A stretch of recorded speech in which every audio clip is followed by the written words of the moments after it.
This is next. Tell people to get their book. Yes. Mickey's already got his. Yes. Okay. Hey y'all, it's Becky here from the Beckosphere, and welcome back to my channel. If you're new here, hi, my name is Becky, and every Tuesday and Thursday, we talk about the climate here in a squeak hair. The problems, yes, but the solutions, yes. So if that sounds like something you would enjoy, go ahead and click that subscribe button below. Click the like, comment, share, all that good stuff.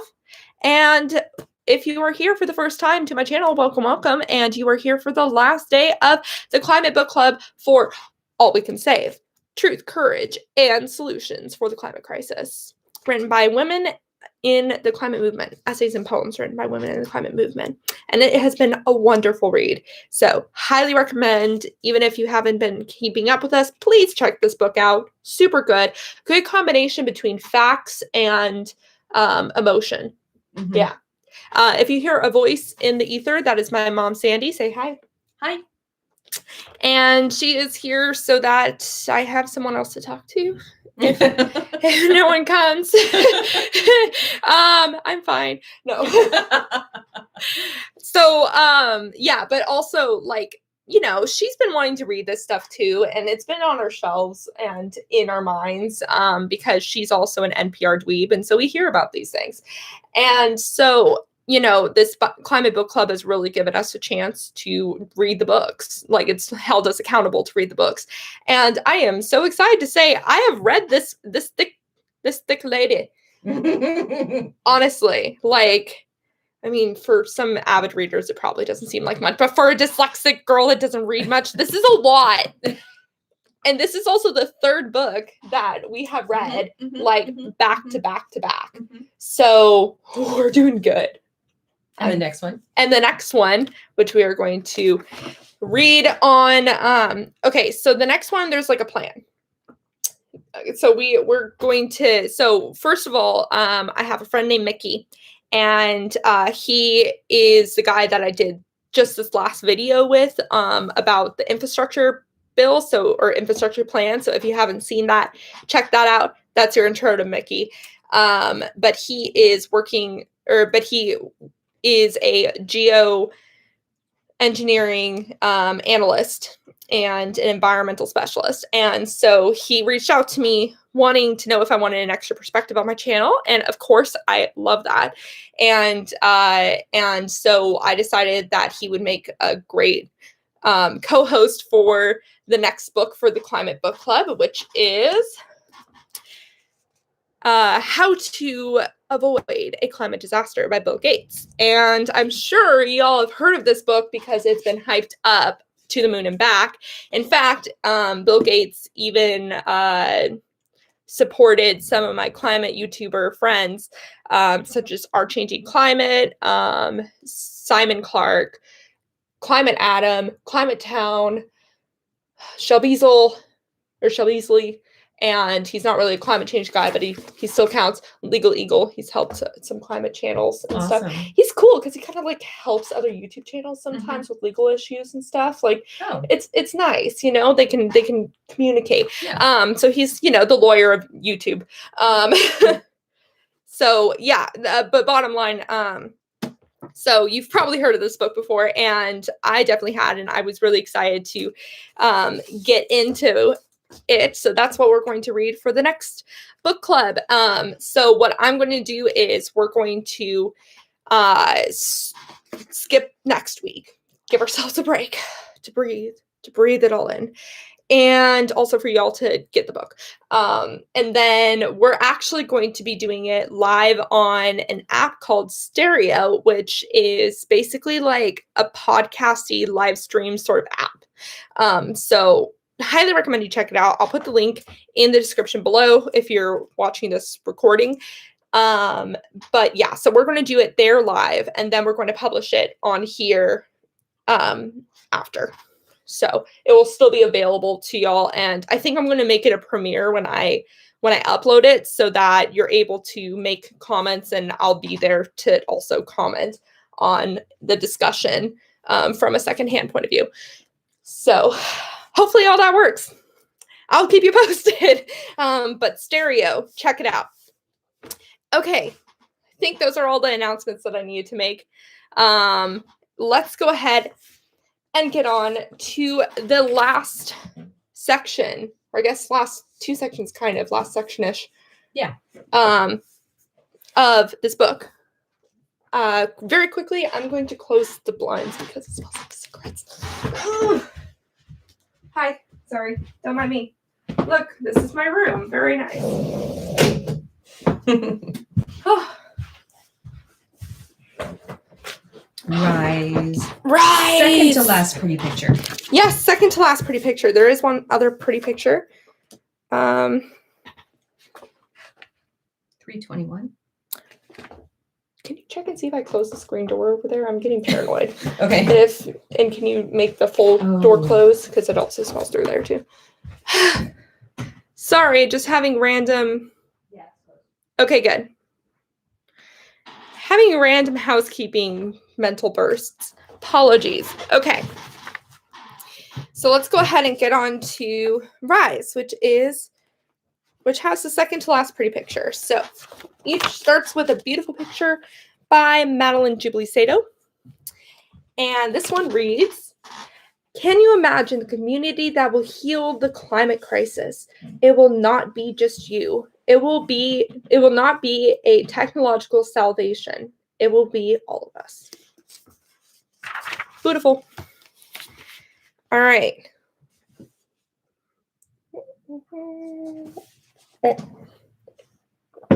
Better. Okay. So the first piece in this section is called "A Letter to Adults" by Alexandria Villaseñor. And I am guessing from the context of here that she is from California. Well, it says New York too.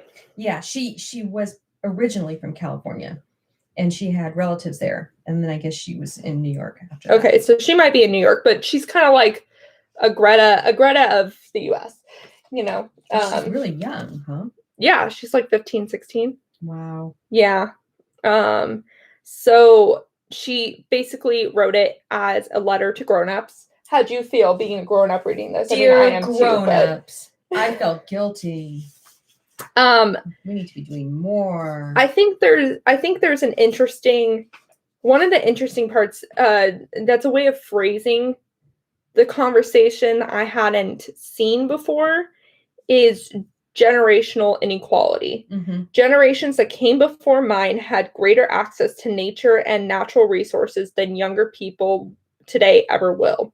Now we face a global water crisis, global food supplies are breaking down due to extreme storms, and 9 million people die every year from air pollution.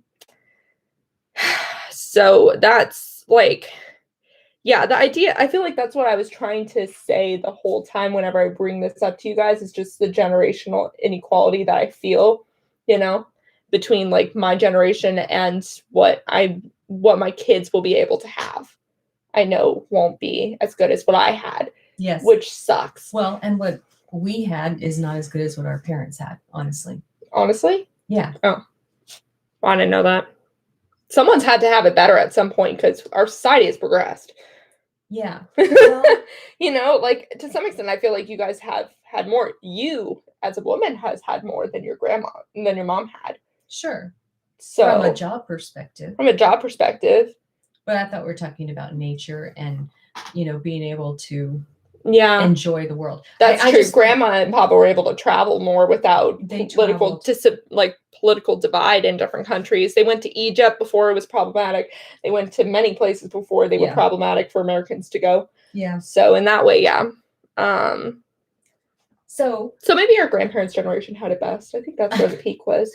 but on the other side of it, you know, so that is one vector. Definitely resources, natural resources are under siege right now, big time, which is why we're all talking about the climate, right? Mhm. Then there are other things like health. Health care has actually improved for your generation over my generation and the generation before. It's a better vector. Although that is somewhat unequal as well. And Yeah. yeah, I feel like it was better at your generation than mine. because of costs have gone up so much. I feel like that's really spurred inequality. That could be, but we had no COVID vaccine.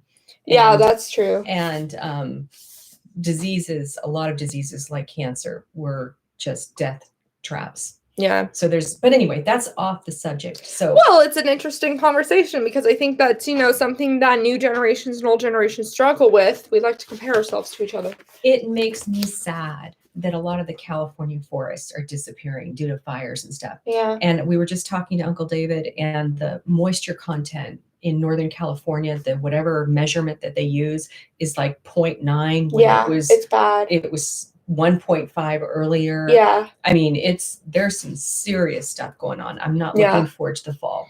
No, me neither. Me neither. And I don't even think this year is supposed to be a bad year, but I'm still not looking forward to it. It's kind of like every other year right Yeah, now. but we're in drought. We are in drought, which, the Smokey the Bear sign is not properly saying. Every time I see it, it's like, oh, we're fine. Well, he says we're fine this month because there's no fires, but wait till fall. Yeah, but it should be via drought instead of. Anyway. Sorry. And then she talks about climate change signal, which are events like Paradise Fire, which basically scientists are able to say that climate change is intensifying wildfires and other weather events by looking at those sort of particular events. Yeah. Paradise Fire, boy, that one I didn't realize when that happened how historical, it was. Like, it's been mentioned so many times in this book. Yeah. It's up there with it's the wildfire Hurricane Katrina. Yeah. It was pretty devastating. Yeah. But it just, when we were in the midst of it, I didn't understand how bad that was and how bad the Santa Rosa fires were, you know? Yeah. And then she talks about Juliana and US and some other cases where children have sued the government and for not acting on climate change and leaving our generations with the problem. And Juliana versus US, actually, that was the one in Oregon, I believe. And I actually was there when the kids were talking in front of the Capitol building because it was in Eugene. So it was literally walking distance from my university. So that's it's cool that became a historical thing. I didn't know that at the time either. In October 2019, 15 children from across Canada sued their government for supporting the fossil fuel industry, arguing that it is jeopardizing their rights as Canadian citizens. And then September 23rd, 2018, or I guess therefore 1 year earlier, Greta Thunberg, 14 other children, and I, the author, so 15 other children, filed a complaint with the UN Committee on the Rights of the Child. Children versus Climate Crisis intends to challenge current ideas of national sovereignty and bring awareness to the global nature of the climate emergency humanity faces. And it particularly complains about 5 countries, which are Argentina, Brazil, France, Germany, and Turkey, who are violating the Convention of the Rights of the Child because of their inaction on the climate crisis, which I thought were a very interesting set of countries to choose from. It wasn't. I thought so Yeah. too. Yeah, I'm like, wow. So 2 from South America, 2 from Europe, and then Turkey. Yeah. Very interesting. And I actually didn't even know about that. No, I didn't know about that. Which is funny because it's Greta in there. And I missed that. It's almost like her fame overshadowed the thing that she was a part of, which is funny with fame. And other depressing factoids. Extinction rates are 10 to 100 times higher than they have been in the past 10 million years. 86% she talks specifically about the western monarch butterfly, whose population has been dropping and dropped below 30,000, a drop of 86% in 1 year. Yeah. Which is insane. What year was that? 1819. I was in Oregon, so I missed that. That's my excuse. Mm-hmm. And finally, she says, my generation needs to know the unique risks and vulnerability we are facing. That must be part of our education. Since our school generally isn't doing that, I started Earth Uprising, a nonprofit that focuses on peer-to-peer climate education. I really want to check that out. Yeah. And that's perfect timing. Perfect timing, because next week we're talking about climate education in the US. Yay. So literally couldn't have been better. And this one part that is focused on this literally describes my mother to a T. Uh-oh. But the reality is it is too much work for one generation. Those of you who are retired and have more time on your hands, or with children you are no longer caring for. Well, I guess you have Ryan, but you know. He's my twin. He's just living with her. I'm just making a joke. And those of you with additional resources, consider becoming climate activists. Can you imagine how beautiful a movement led by children and grandparents would be? Okay, you're not a grandparent, so that doesn't completely describe I'm you. not starting until I get grandkids then. No.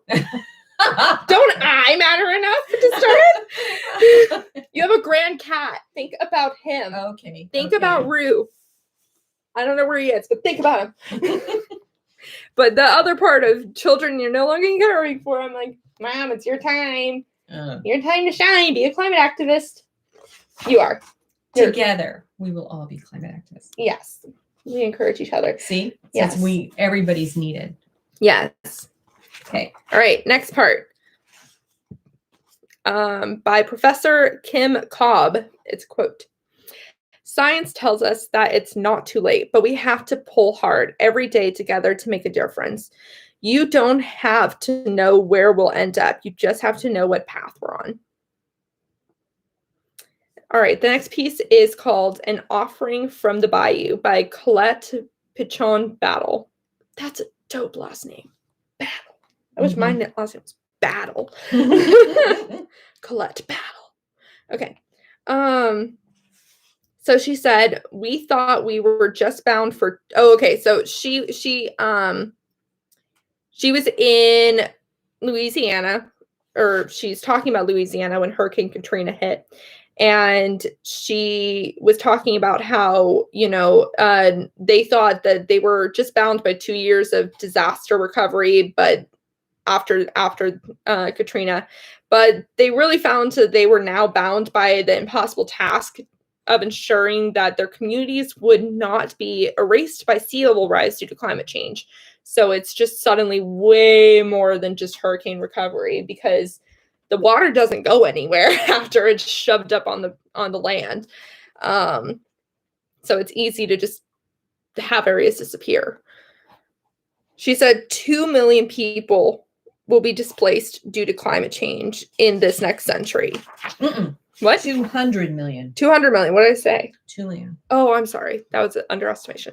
200 million people will be displaced due to climate change in this next century. And in South Louisiana, where she is, they are losing land at one of the fastest rates on the planet.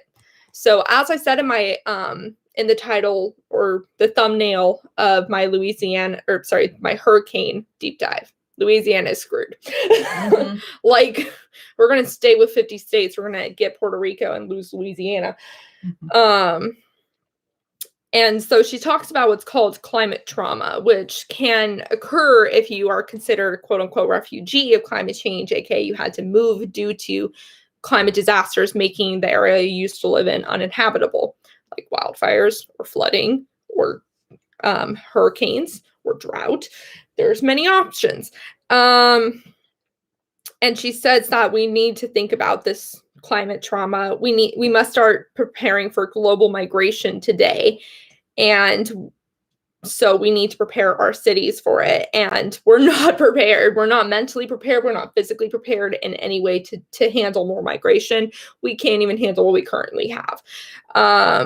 And people trying to get to us from Latin America, where they're having a big problem. Yeah, that's what I'm really referring to. Yeah. I mean, we're locking them out, and we're locking them out, and we're not making any possibilities. So we'll get more into that in a sec.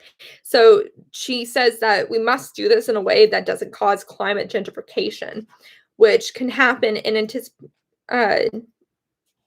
which can happen in anticipation of sea level rise in places like Miami, where communities that were once kept from the waterfront are being priced out of high ground. Mm-hmm. Which is such a dick move on rich people's parts. Mm-hmm. To be like, oh no, you can't live by the beach side. That's my property. And then when the beach is coming up, oh, move.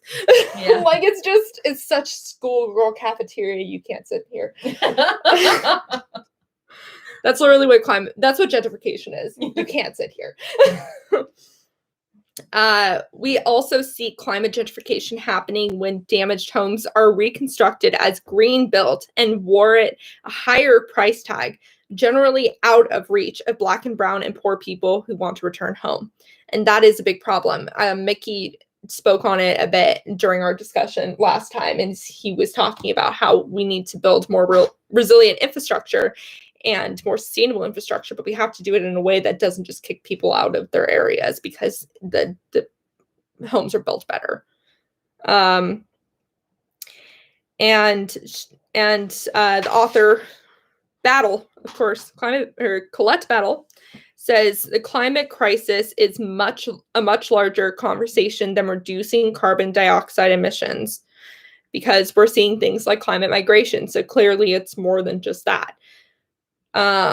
Climate change is the most horrible symptom of an economic system that has been built for a few to extract every precious ounce of value out of this planet and its people, from our natural resources to the fruit of our human labor. This system has created that crisis. Mm-hmm. That is becoming more and more clear to me, that the economics is really what's screwing things. And unfortunately, that's like one of the hardest parts to fix. To survive this next phase of our human existence, we need to restructure our social and economic systems to develop our collective resilience. And that's a lot of work. And we need to see migration as a public benefit, a nature-wide necessity of global survival, not a threat to our individual privilege. Mm-hmm. Sprawling or declining cities should see this as an opportunity to rebuild a social infrastructure rooted in justice and fairness, and a physical infrastructure that works to restore and preserve our ecology. Mic drop. And we need to re-indigenize ourselves. We must learn to follow, not tokenize, not exotify, not dismiss the leadership and the traditional knowledge of the particular local place. Yeah, I feel like that's something that the US has done almost the least out of everyone. Almost. I question Australia sometimes, I'm sorry. But even, because they have problems with like the indigenous population, Mm-hmm. and Canada has the same sort of issue as well. But I feel like the US is like, we're really good at just building ourselves on top of nature and not really thinking about what's around. Like living with nature. Key concept: cul-de-sacs. You can find them anywhere. They're like poison oak. You can find them anywhere. Yeah. Though I think poison oak's actually native to here. Anyways, we must acknowledge that your survival requires us to figure out how to reach a shared liberation together. And those were my favorite parts of this section. Anything else you would like to add on? Let's choose to make this next phase of our planetary existence beautiful. And while we're at it, let's make it just and fair for everyone. I love that. Yep. Nope. I just don't know how it's going to happen, and it makes me sad. No, I think there's some good stuff that's starting to come down. I hope so, and I hope it keeps going. Okay, Calling All Grandmothers. This is a poem by Alice Walker. I'm not a grandmother yet. I didn't say you were, Mom. Rue really doesn't count. Okay, go on. Okay, hold on. Now I need to take a drink. Alice Walker. Alice Walker. She is a famous poet. She's one of the most famous female poets alive today. I read some of her stuff in an English class. Awesome. Yeah, so it was cool to see her in here. It's like Jane Fonda getting getting jailed for climate movement. It's like, yes. Okay. We have to live differently, or we will die in the same old ways. Therefore, I call on all grandmothers everywhere on the planet to rise and take your place in the leadership of the world. Come out of the kitchen, out of the fields, out of the beauty parlors, out of the television. Step forward and assume the role for which you were created, to lead humanity to health, happiness, and sanity. I call on all the grandmothers of Earth and every person who possesses the grandmother spirit, that could be you, of respect for life and protection of the young to rise and lead. The life of our species depends on it. And I call on all men of Earth to gracefully and gratefully stand aside and let us do so. She must be a grandmother. Is she a grandmother? I think she is. Interesting. Yes. So we need to tell Grandma. Yeah. She doesn't understand. She's Her responsibility lies further than making sure Papa doesn't trip and hurt himself. I don't know. She's kind of in the television. Is that what it means, in the television? Yeah. Because I was also Yeah. thinking of Judy Yeah. Woodruff. Oh, yeah. Who's She's physically on in the the television. on the television No, versus no, it. no, Got no, it. no. Yeah. Okay, the next piece is called A Field Guide for Transformation by Leah Cardamore Stokes. And Leah I've seen her Stokes! all over lately. I just realized that this is Leah Stokes. The middle name totally threw me off. Yeah. Yeah. Yeah, no, I've been seeing her a lot recently. Yeah. Mhm. I want to work with you, Leah. Hit me up. I think she works at UCSB. Is that right? UC Santa Barbara? Yeah, she's a professor. Yeah. A professor. Okay. Starts with a quote from Rainer Maria Reich. Sorry. I live my life in widening circles that reach out across the world. So, Leah talks about what her background is, basically. She starts out with her background, which is it's cool to see. Because she's actually, the whole article is about this widening circles. Yeah, so she starts with a smaller circle and she works her way out. Exactly. So Yeah. that's why she's showing how small she started, and then she got bigger influence. And I'll let you read that part for yourself. I honestly, I love her writing, but I didn't really highlight all that much, at least for the first 2 pages. Yeah. Are there fine. anything from the first 2 pages that you want to mention? Oh, just that it became clear that the energy system was the root of the problem. Yeah. When Which she's looking at stuff. Yeah. And I saw that changing behaviors was not as powerful as changing institutions. That's a good one. That's a good which one. is where she ends up. I like where she says it's even easier to miss the choices that we can't make, like taking a train to a nearby city where no Yeah. train services exist. When we start to see the choices that are not available, we can begin to see the role of political power in our daily lives. Who decides what options are available for us to choose in the first place? And that's true. And that's where dreaming comes in. And I feel like sometimes people shit on dreaming because it's not reality, but dreaming makes reality. So sometimes it's better to dream because then you do see the things that are not there. Yep. Yeah. Any other things from that page? Oh, when it comes to the energy system, fossil fuel companies and electric utilities have limited our choices. They've resisted innovation. Even Thomas Edison hoped to move away from coal toward wind and solar energy. Thomas Edison, that's a long time ago. But no, the fossil fuel corporation stifled innovation, organized to deny climate science. Yeah. So I think the reason why I didn't highlight that is because there's a lot of good videos out there on YouTube right now that talks exactly about this. If you're watching the recording, I will make sure that they get linked up somewhere so that you can check them out. Really good videos. Climate Town is freaking hilarious. Anyways, So Leah Stokes created short-circuiting policy, which I am so curious about. I just got it and I started reading it. Oh my night. gosh, Mom. On your What? Kindle or Yeah. on Yeah. Kindle. what do Yeah. you think so far? It actually, she writes it, the beginning part, almost like a dissertation. It's very factual. Interesting. So I'm looking forward to getting into more of the meat of it. Yeah. Very And it's factual. about electric utilities and fossil fuel companies have what the money they've spent in the past decades attacking the piecemeal climate policy that we've managed to implement so far. She says in 2018, only 36% of the US electricity supply came from clean energy sources, which is honestly about what I remember reading. But what I don't remember reading is that the annual growth has only been a mere 0.7%, Yeah. which is depressing. Yeah. That's From 2009 to 2018, 0.7.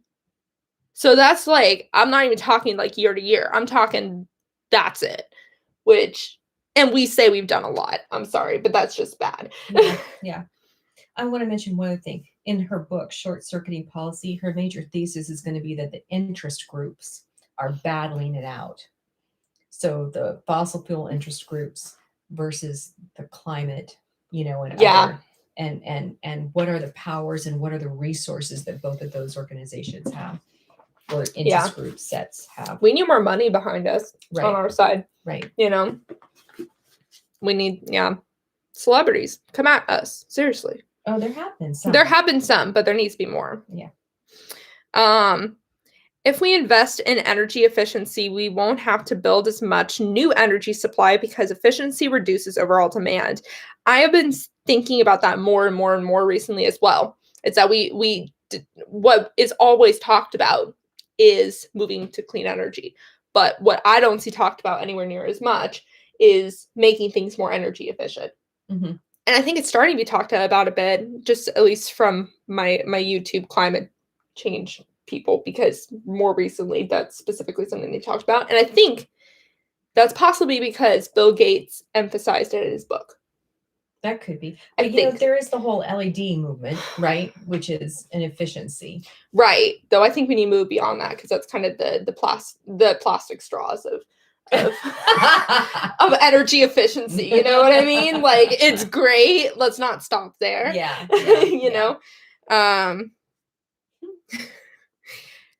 If we use less now, we will burn less fossil fuel overall, which is also super cool. And then she talks about how the U.S. military is the institution that consumes the most fossil fuels in the world, emits more greenhouse gases than Denmark. So, like, that's something we should be working on too. So, but the military has been working on it because they see this as a security threat. Yes. So they have been working on their bases. They've been using solar power. They've been more proactive than. Yeah, honestly, that's the thing, is that they are so large that it takes a while for things to move, but they're also where a lot of innovation comes from. And like, for example, other technologies that we enjoy today, such as cell phones, they all started in military backgrounds. So it's large, and I mean, there's something possibly to be said about funding, but I think that the work that they're doing to decrease their own personal impact is nothing to bat an eye at. I don't know if bat the eye is the right phrase. You know what I mean? On average, each American emits about 15 metric tons of carbon pollution every year. And the United States as a whole emits around 6 billion metric tons every year. She quotes Bill McKibbins, who says, changing the system, not perfecting our own lives, is the point. Hypocrisy is the price of admission in this battle. And I love that, because I'm going to keep saying YouTube because that's my area right now, but a lot of zero waster and vegan YouTubers have been shat on a lot about that. Every misstep they make gets completely pissed on in the comment section. And a lot of zero wasters have left the movement because they've realized that during this current industry, it's impossible. That's how Shel Beazle started. She started as a zero waste movement kind of gal. And she's now moved more on to teaching climate points because she realized that personal impact isn't everything. And it's also not possible to fully decrease your impact in this current society. So you have to change society. And I would love to see more sustainability YouTubers head in that direction too. Because if you try to go zero waste, you're going to drive yourself crazy. I listened to a podcast called How to Save a Planet. Yep, that's a good one. Oh, and it's actually by one of our authors. Yes. Ayana Elizabeth Johnson. One of our Dr. editors. Johnson, sorry, editors. Plus another guy named Alex, who's really neat. And one of their recent ones was, "Is your carbon footprint BS?" Mhm. And that, And it is. to a large degree, it is. However, they ended up saying in the end that what you do has an emphasis in your life. So if you Yes. are saving, if you are composting, you're reminding yourself every day to be climate conscious. That's very true. It's a lifestyle change, like it's a mentality change, Right. which is really important. If you do it right, it's a mentality change. If you just do it from a capitalistic perspective, it's not going to help. But also, it's an influence sort of Yes. thing too. Yes, You influence the exactly. people around Yes, you. that's right. Mom's become more environmentally friendly because of me. That's right. Mhm. Absolutely. Mhm. And And I've become more obsessed with NPR because of her. So it all comes around. and Biden's thing about redoing the energy grid is critical. Yes. There will be so many dominoes that fall from that. Yeah. effort. Yeah. That is absolutely key. What That's is the percent of possible emissions dropped if done correctly? It's like 70 to 80% Yeah. emissions Yeah. are on the If we table with can that one elect it. infrastructure Yes. bill if we can do it right. That's right. Mm. So I really hope we freaking do it right. I do too. We don't have time to screw up anymore, just Mm-mm. saying. But again, I like how he bluntly says hypocrisy is the price for admission in this battle, because that is something that climate denialists and climate avoiders, whatever, do all the time. Is they're like, oh, you're not perfect, then why would I listen to you? Mhm. And Fox News does that a lot too, with like talking about private jets, the climate policy dude, whatever. Oh, his family has a private jet. Therefore, everything he says, all of his background, all that goes out the window because of that. It's like, We live within a system. We do our best within this system. Exactly. Oh, what was it? It was someone that said, one person said to the other, oh, you don't like the system? Well, then you can't say anything about it.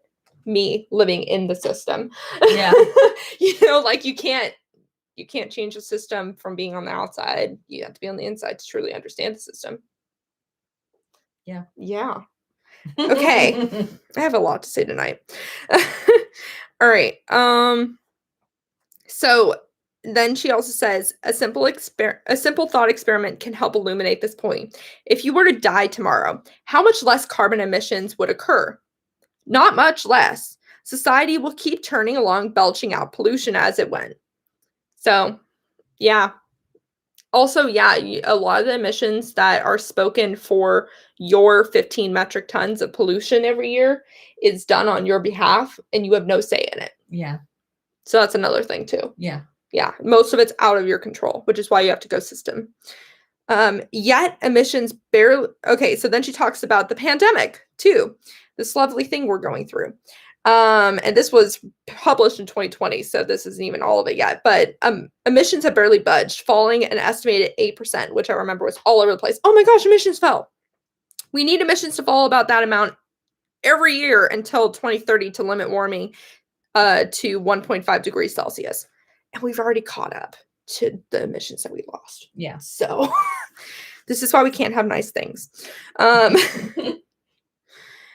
Put simply, we cannot make enough headway on climate problems by working at an individual level. Yes. We need celebrities with private jets and people who have never taken a flight. We need everyone. One thing that you can do is you can try to make your home all electric. Is your home all electric? You know what? We have an electric stove that we put in, but Yeah. we do have a gas fireplace. Oh. But we have an electric heat pump heater. So your dad chose that as opposed to a gas furnace. yeah. And I think the electric heat pump heater is the wave of the future. They're talking about in buildings, Mm-hmm. doing those for commercial buildings as opposed to gas furnaces and Yeah. boilers and stuff. Yeah. That's So- another thing is that, again, So it's kind of mixed. yeah, again, it's not healthy either. No, it's not. No. It's something that I think, again, we need to talk about more and more is that the current way that we're doing things, it's also not good for human health either. No. Like, there's many Asthma problems rates with and all it. kinds of Yeah. stuff. It's not good. Air and water pollution. So try to talk about climate. She says, I try to talk about climate change once a day with someone other than my cat. And that I felt personally about. And I would like to say that today I talked about climate change with people at the car shop. Oh, Yeah, when I got my maintenance checked for my car finally, yay. I talked about it with them because they asked me what book I brought in because I had brought in this book to read while I was waiting. Yeah. They didn't know. They didn't know what they were getting into. So yeah, I try to talk about climate change every day. I don't even go out of my house very often. I think that was the only time I went out of my house today, but I talked about it with somebody. That's good. So yeah, that's what I gotta say. It's a good challenge. Okay. And join an organization. There's so many out there nowadays. You don't have to do it all alone. Like there's the 350 organization, Citizens Climate Lobby, Greenpeace, Sierra Club, Sunrise Movement, Surfrider Foundation, We Act in New York, Dogword Alliance in the Southern States, California Environmental Justice Alliance, Fire Drill Fridays with Jane Fonda. You can do it all. And I am going to read this big ass paragraph, I think. Wow. Yeah. So what policies could you try to work on? That's another thing you can also work on. You could try to stop the new fossil fuel developments in your state or work to shut down coal and natural gas plants that already exist. You could try to support more renewable energy projects by backing policies that pay people and companies to build them. You could support state and federal policies that speed up electric vehicle adoption by buying back old clunkers, giving funding for new cars, or investing in charging infrastructure. On a local side, you could work to support public transit or protect bike lanes. You could pressure your city to ban natural gas in new buildings, as cities across the country are starting to do. And you could work to get your state government to provide financial incentives for people who electrify their homes or increase their energy efficiency. To hold electric utilities accountable, you could try to get your state to pass an intervenor compensation program, which pays advocates to show up at regulatory proceedings to speak on the public interest. And you can call your federal representative to say you want more funding for research and development, including the Advanced Research Projects Agency Energy Program. So just had to read it because it's all a bunch of good ideas. Do not demand that your smallest personal circle be pure before you start working on a broader circles of community and policy. Yeah. My offset plan is activism. I just laugh. Yeah. Okay, the next one is a poem, and it's called Mornings at Blackwater by Mary Oliver. For years, every morning I drank from Blackwater Pond. It was flavored with oak leaves and also, no doubt, the feet of ducks. And always it assuaged me. Assuaged me from the dry bowl of the very far past. What I want to say is that the past is the past and the present is what your life is, and you are capable of choosing what that will be, darling citizen. So come to the pond or the river of your imagination or the harbor of your longings and put your lips to the world and live your life. That's a nice one. Yeah. I feel like I don't understand it. Like, I kind of understand it. I understand it from a superficial level, but I think I need to read it a couple more times to really Mhm. understand it, you Mhm. know? Yeah. Okay, this is called Like a Monarch by Sarah Stillman. So she is an investigative journalist, and she talks about how wildfires, hurricanes, heat waves in 2016, sudden onset disasters pushed 3 times as many people from their homes as conflict or violence, according to the International Displacement Monitoring Center. A World Bank report estimated that over the next 30 years, 143 million people will be displaced, with 3 of the most vulnerable regions alone: Sub-Saharan Africa, South Asia, and Latin America. Mhm. Hi, Izzy. I like the little cat in a box. Little emoji. It's really cute. That is cute. Yep, great. Yeah, so okay, let me give a little more background to this. So she's an investigative journalist. She was working on this piece about these guys who had come from India to basically work as disaster relief people for natural disasters like Katrina. And they experienced a lot of discrimination and maltreatment It was in the US. terrible. It was Awful. shocking. Awful. And she describes these people as kind of a third group. So there's the climate displaced people or climate refugees, which we had talked about earlier. And in 2008, some 25 million people have been displaced globally, often permanently by catastrophic weather events each year. And for many modern families, the status of the safety net is full of holes, which I just like that Yeah. way of phrasing it. Modernizing the legal construction of the refugee is an option on the table to make the grounds for protection more have more capacity, capacious, or at least more reflective of our century's threats. So that's the first one, is displaced people. Okay. So the first one is internally displaced people, which is people within the country having to move around. So people having to flee Louisiana because of the hurricanes and stuff and go instead to Iowa. I don't know. I chose Houston. Houston, sure. A lot of people went to Houston. A lot of people went to Houston. Okay. Didn't they get hit by a hurricane then too? Yeah. That sucks. That's like moving to Oregon for the wildfires and then getting hit Yes, by the I wildfires. It's just know. like, oh no. Yeah. Okay, so the first group is internally displaced people, or IDPs. Second one is climate displaced people, or climate refugees, and those usually come from other countries like Latin America.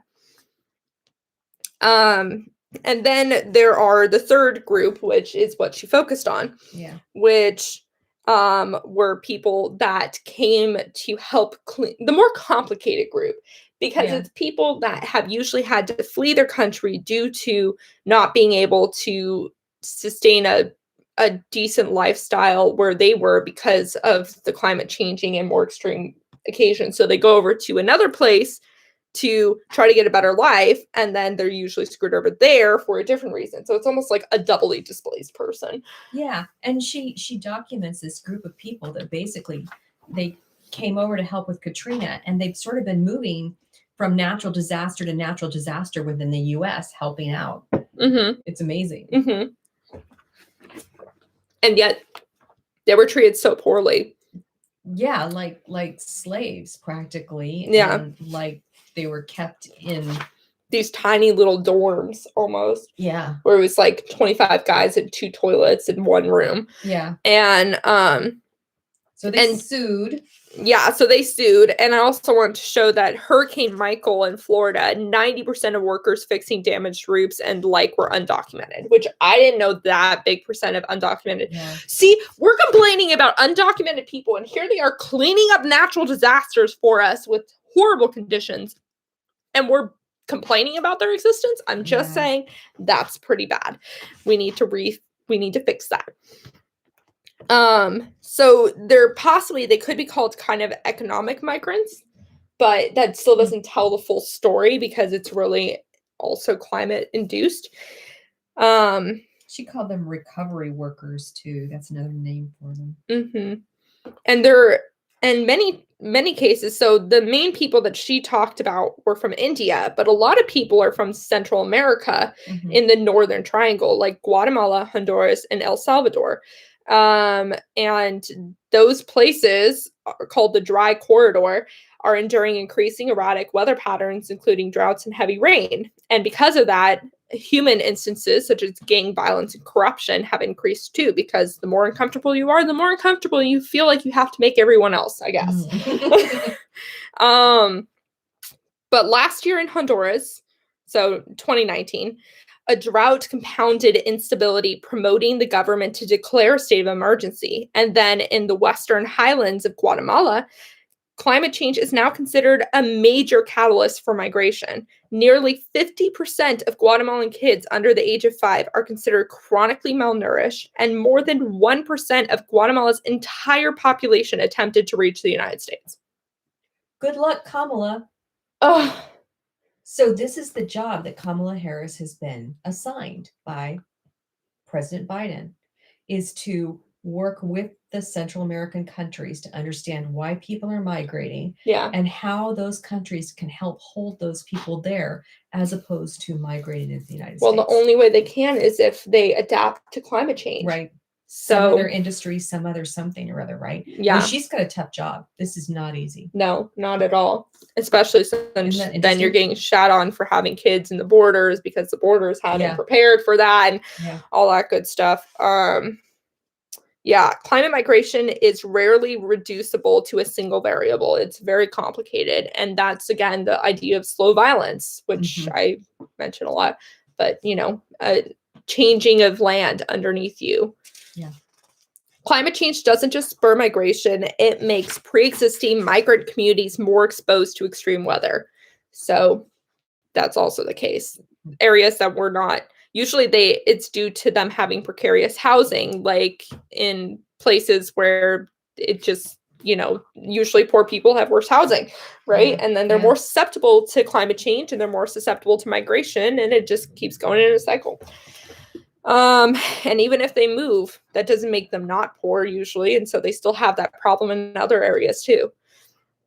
We are not just living in the age of the climate refugee, we're also witnessing the advent of the climate deportee. So there were many cases, for example, in when Hurricane Dorian hit the Bahamas, and an area that had a bunch of Haitian migrants were completely wiped out. Like their homes were completely wiped out because their homes were poorly made because they were migrants and no one took care of. And took care of in a good way, let me be clear. Yeah. And so the Bahama, Haitian. Oh, no, you're right. No. But I don't know the term. Islands? The people, or the governments in Bahama, deported the Haitian migrants, even though in many cases, like it is in the US, they were already second and third generation migrants, and so they had never even been to Haiti. So imagine having to go there and you don't even speak the language, you're not even from there. Like that's just, yeah. I feel like that should just be a rule. If you can't speak the language that you're about to be deported to, I think you're clear that you probably aren't really from that country anymore. Yeah. You know what I mean? And she said they are not just living I already read that. Yep. Climate deportee. Yes. So yeah, as you were saying, then they were then they sued I guess we're still not there. Yeah.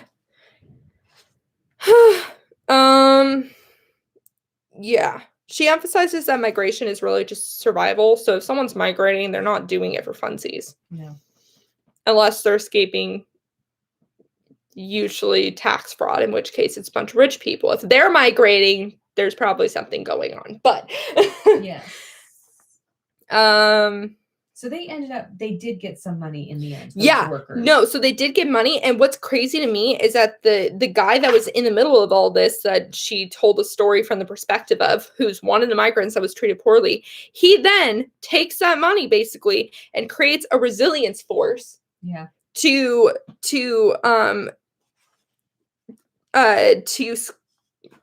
aims squarely at disaster rebuilding. So it's basically making disaster rebuilding a better thing that's more community level and less like horrible that he experienced. Yeah. So the fact that he took the money, To shape proactive plans yeah, for a more effective and equitable approach to disaster preparation, response, recovery, and rebuilding. Jeez. that is, he's a saint. Yeah. He's a saint is what I'm saying. He took the money that was given to him because he was treated so poorly by this country, and he still chose to stay here and help.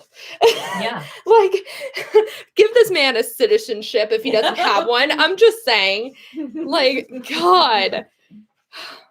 Some immigrants are saints. Mhm. Okay, so this is a quote from Janine Marie Hagen. In our time of disturbance and radical change, we are crossing a threshold, a portal, or an unseen bridge from one world to another. It could be said that the bridge is either collapsing beneath us or being made as we walk together in the long twilight hours when one civilization gives way to another. I like that. Yeah. Isn't it crazy that we're in the precipice? Yeah. We are crossing the threshold of portal, an unseen bridge. Yeah. See, that's something I don't feel like has happened in your generation or past is that this is really a precipice. We really have to change a lot. Yeah, we do. Like we can't put band-aids on things anymore. Like No. now it's at the point where we're about to bleed out. Yeah. You know, Even the tourniquet is not going to work. it's not going to work. Yeah. Okay, Community is Our Best Chance by Christine E. Neves Rodriguez. And this is the last piece of the last section. And then there's one more thing called Onward that I want to read. And then we're there, guys. We're there, Izzy. But I think it is so appropriate that we are finishing this book with a perspective from Puerto Rico. Fascinating article. Fascinating Really. article. And I just think it's so poetic that it ends with Puerto Yeah. Rico. Yeah. Because Puerto Rico is the country. Yes, hi, Izzy. Puerto Rico is the country that has been the state, the should-be state, that has been so impacted by climate change, arguably one of the most because they're an island nation, and yet they have been so unheard. You know, they have been so silenced and so shat on by certain political figures. Yeah. And so it is just, it really shows the mwah of the editors to put her as the finale. Yeah. I appreciate that. So Christine Rodriguez, she was born in Puerto Rico. She moved for school and she just had to come back. That was her home. Yep. So she went back to Puerto Rico, and 6 months before Hurricane Maria hit. Yeah. And where was she living? She was living in the epicenter. Yes. Right where it right landed. damn smack where it landed. What was it called? Hmm. Mariana or something? Yeah, Mariana. And let me tell you, her mom was not happy to hear No, that. no. Her mom was like, "Why are you still there?" So she was there, and basically this is her chronicling the recovery process. And it is just beautiful. It is basically the epitome of community effort. Yes. It's when communities come together, they become family. They all use their unique skills to come together and take care of each other. I want to read this one part because Go for it wasn't like she was not affected by it. I mean, she was at the epicenter of where it landed. Mhm. So on September 19th, 2017, at 11 p.m., we were awakened by the sound of exploding glass. The wind and water rushed in as Lewis, my cousin, and I ran to the safe room.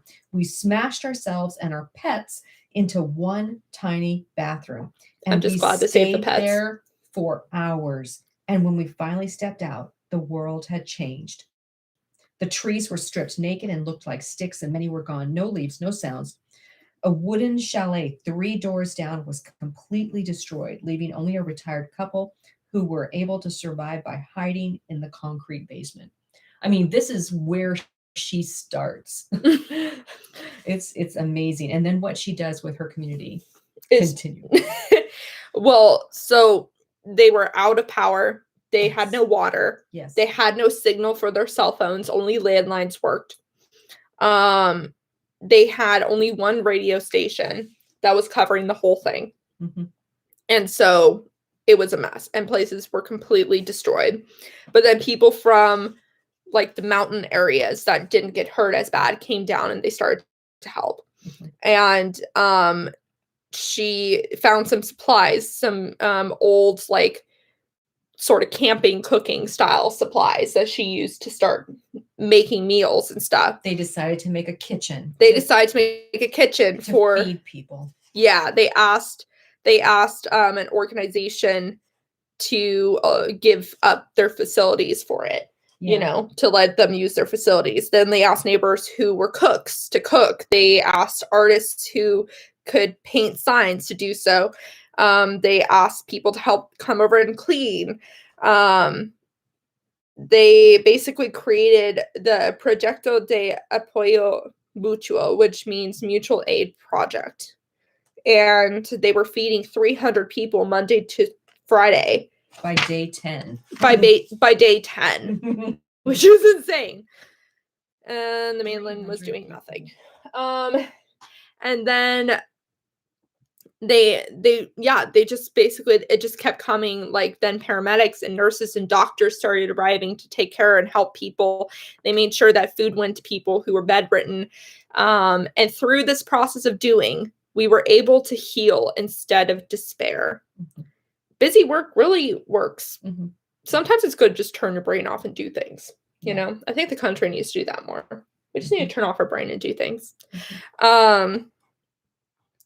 And so, yeah, that's basically like things started to come back online. They started using the radio station to try to get more information. They were able to start getting signals out to other people on the mainland, letting people know what was going on. At times the times we will be facing are going to require us to recognize that the most important thing around us is community. And so then she compares what happened during the Hurricane Maria restoration with what needs to happen in general with climate change and what needs to happen when these disasters hit, because they will continue to hit. And she says it is so-called marginalized communities that have created alternative ways of surviving due to the absence of basic services that are human rights. So almost in a way, the most impoverished people, they are the most able to jump on their feet after something happens. Because they're used to making they're used to having to do it. Other resources. Yeah. And which arguably I would say is even more of a reason why those people need to be at the table when discussing policy changes and stuff, because they have lived that shit, you know? Yeah. That's a good point. Yeah. And she said, we know why people died. It was not a natural disaster. It was political and man-made one, which means it can be solved. Yeah. So, you know, natural disasters are only as bad as the lack of preparedness for them. Yeah, and those were the main parts that I wanted to bring up. Great article. No, it's a great article. I highly recommend reading it. I didn't have any insight into Puerto Rico's hurricane. And so this was a really good. Really, we learned nothing. Yeah. And partially it's probably because they couldn't tell us anything because most things were blocked out. But that's a failure within our country itself, you know? We bought Puerto Rico. We better ought to take care of it. Okay. The last picture by Madeline Jubilee Sato is called Onward. And it's a pretty simplistic one. I would say I can do this picture. Sorry, Sato.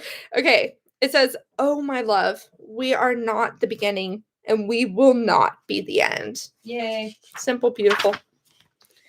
All right. So the last piece is by the editors, which is Elena Elizabeth Johnson and Catherine K. Wilkinson, which is a marine biologist and a journalist. And that equals me. It's great. So they break down the title, All We Can Save, with each paragraph representing each word. All speaks to the whole, each and every, nothing left out. All is connected. So all also speaks to the level of commitment needed, not to give up anything, to be all in. So that's what all means. We speaks to the collective, to collaboration, to community, to the relational work at hand.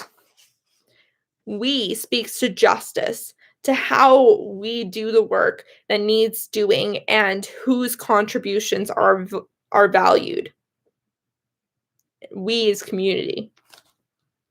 Can speaks to sheer determination. So what can I do? It's an increasingly prevalent question, which is a very good thing, but the answers offered are often trite, consumeristic, and incomplete. And often the question should really be, what can we do? So that's kind of a combination between we and can, honestly. Save speaks to our opportunity and duty to protect nature, ecosystem, species, and one another. We are not one another's keep. No, or we we are. are. We are one another's keepers. Save also acknowledges how much has already been lost and how much more loss is guaranteed to come. And we are at a point of gross imbalance to where to save is now imperative. This word from the old French savior, keep, protect, redeem, offers us a chance to restore and rebuild, to recommit ourselves. It means attending to the root cause of our amish crises. And then they quote Rachel Carson. And of course, I have to read the Rachel Carson quote because Rachel Carson is bae. I found in my memory bin a report I did on Rachel Carson in elementary school. And of course, I kept it. Yes. So Rachel Carson from her book, Silent Spring. We stand now where two roads diverge, but unlike the roads in Robert Frost's familiar poem, they are not equally fair.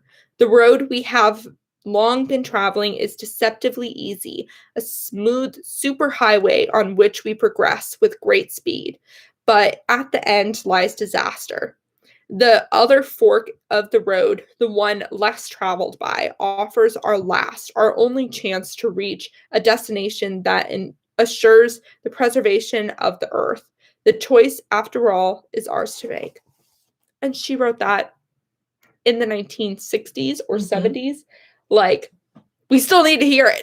Yeah. Once again, I'm sorry, but Rachel Carson would be disappointed with where we're at. Mm-hmm. Okay.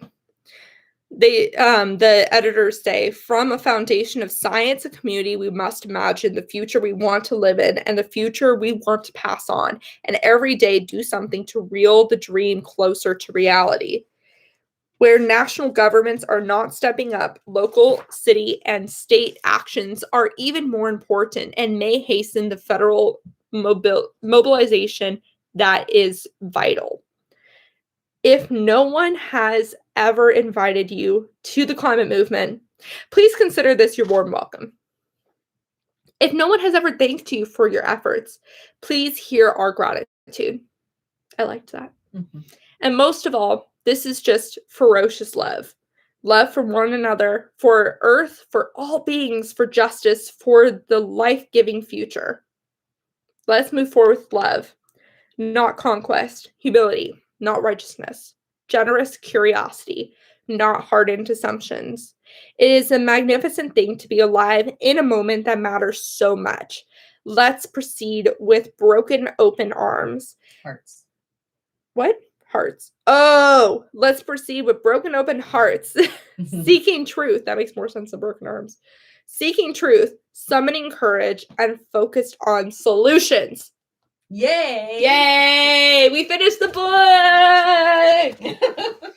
I did it! So, yes. So then they talk about climate solutions, and they have a whole freaking list of things we need to do. It is a long-ass to-do list that your dad cannot sweep under the rug. Mm-mm. So, I'm just going to read the highlights. So the first category is called reduce sources, bring emissions to zero. And that involves electricity, which involves enhancing efficiency, shift production, enhancing efficiency and shift production for Buildings. for buildings and improving the system. Mhm. There's food, agriculture, and land use, which involves addressing waste and diets, protecting ecosystems, shifting agricultural practices. And then there's industry, which involves improving materials, using waste, and addressing refrigerants. There's transportation, which involves shifting to alternatives, enhancing efficiency, and electrifying vehicles. There's buildings, enhancing efficiency, shift energy sources, enhance efficiency, and shift energy sources for buildings, and address refrigerants. So those are all in the first section. Yes. And again, the first section, let me just say, again, the first section was reduce sources, bring emissions to zero. So those are all things that need to be done to bring emissions to zero. A lot in the energy sector and infrastructure sectors. Mm-hmm. The second is supporting sinks, which uplifting nature's carbon cycles. So first there's land sinks, which I'm just going to say first there's land sinks, which involve agricultural practices and using degraded land and protecting, restoring ecosystems and addressing waste and diets again. Then there's also coastal and ocean sinks, which means that we need to protect and restore our ecosystems there. And then there's engineered sinks, which are carbon capturing systems, such as biochar production. And then there's improving society, which is fostering equity for all. And that involves health and education and accelerators to move solutions forward. Oh, maybe that's another thing. I don't know. It's not highlighted, so that threw me off. Yeah, it is. And then she gives a whole list of they give a whole list of organizations that you should check out. And yeah. Oh, that's so satisfying. Sinks as in a sink, because it's I don't know why they're called sinks instead of just like sponges. Yeah. You know, I don't know why they're called sinks instead of sponges. Sponges are honestly a more accurate term because it's really absorbing the carbon from the atmosphere into things like soil, plants, algae, that kind of thing. Don't know why they're called sinks, but that's the term for them. Also known as carbon sequestration, which is an even more understandable term. So, good question. Yeah. Oh my gosh. My hand is sore from from holding the book there for so long.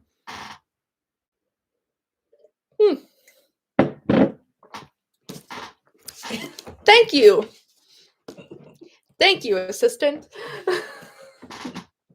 So this is the book we're reading next time. Again, we're not going Izzy, go away. She said just let it sink in.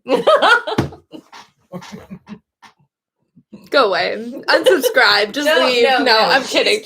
She's cute. I'm kidding. She was an old college roommate for I'm just giving her shit. She's a creep. So inside joke. She's not actually. She's a lovely person. Anyways, so the next book we're going to read is How to Avoid a Climate Disaster by Bill Gates. You might have heard of him. And we're going to take next week off to give ourselves room to breathe and also have a chance to buy the book. And so buy the book. I've heard it's really good, so you should buy it.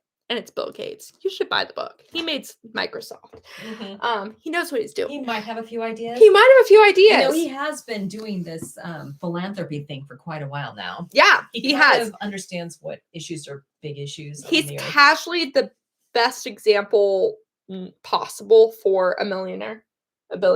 Yes. He's like the best case scenario for a billionaire. That's basically what Bill Gates is. He's the best case scenario for a billionaire. I'm going to let you dream about what the worst case scenario of a billionaire is. There's many options. But yeah, so we're going to read this book, which means we're going to start the last week of April. So ironically, even though Earth Day is, oh my gosh, it's No, there it is. Okay, Earth Day is next Thursday. Ah, So funny enough, we don't have anything for actual Earth Day. I'll think about it. yeah. Because that's a little too convenient. But the last week of April, so it will be the 29th, we will start the first section of this book with my friend Mikey. Mickey, I'm so sorry, Mickey. Keep saying Mikey. Mickey. So we're going to start the first section then. So again, it will be on Stereo, which is an app that's kind of like a podcast live stream sort of app. So definitely check it out. It's an emerging app. Like, it seems like it's really going places. It's going to be like the podcast TikTok. So check it out. And that's where we'll be, but then we'll also post the recorded versions in Premiere form on YouTube so y'all can like comment and stuff. We can have a discussion there. All right. I hope you all have a wonderful rest of your evening. Remember to talk about the climate every single day and to support your local news organizations. And on Tuesday, we will talk about climate education in the US or lack thereof. Yes. Thank you so much for joining me. And yeah. Okay. Bye. I will continue to do it this way. I don't know why, but I will.